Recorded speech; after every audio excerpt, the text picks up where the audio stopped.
Well, greetings. It's really a great pleasure for me to be able to extend our warmest congratulations on the 10th anniversary of the International Treaty for Plant Genetic Resources for Food and Agriculture. And I do so in a dual capacity as Director General of the World Intellectual Property Organization and as Secretary General of the International Union for the Protection of New Varieties of Plants. Both of our organizations have witnessed and participated in the elaboration of this very, very successful international instrument, and we have watched as it has entered into force and as the very successful operations have gotten underway for the treaty. Let me extend my warm congratulations in particular to my friend and colleague Dr. Jacques Diouf. It's another one of his great achievements during his tenure at the head of the Food and Agriculture Organization. And let me also congratulate also my friend and former immediate and direct colleague, Dr. Shakil Bhatti, the Secretary of the Treaty. We face enormous challenges, of course, in the area of food and agriculture. We need to feed a growing population with reducing resources as land is committed to other uses, as water becomes scarcer, and as climate change introduces increasingly adverse conditions for agriculture. These changes underscore the great importance of innovation, to do more with less.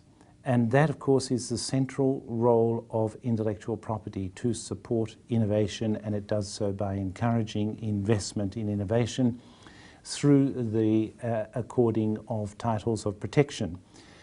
Innovation, of course, depends on the availability, in this area, depends on the availability of plant genetic resources, which underscores, I think, the crucial role of the treaty and the operations of the multilateral system. There is a complementary role, of course, in our systems. In particular, let me refer to the UPOV system, the International System for the Protection of New Varieties of Plants, under which some 90,000 titles of protection of new plant varieties are current at the moment. And under that system there is, of course, a breeder's exemption which permits breeders to use all of those titles and the germplasm of those titles for the purposes of breeding. We have great cooperation between both WIPO and UPOV and the International Treaty and its Secretariat, and of course with FAO.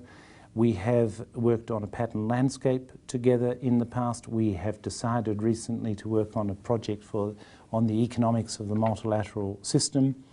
We are exploring the ways in which we can make the wealth of technical information that is disclosed by the patent system available for useful purposes in the area of food and agriculture. Our discussions in our Intergovernmental Committee on the intellectual property and traditional knowledge, traditional cultural expressions and genetic resources are of immediate relevance, I think, to your operations. And we have worked extremely well together with the Secretariat and with Dr. Bhatti in the development of a mediation scheme in respect of standard multilateral transfer agreements. It's really been a great pleasure for us to have this opportunity to cooperate with the treaty, with FAO. Once again, I extend our warmest congratulations to you on this very significant occasion of the 10th anniversary.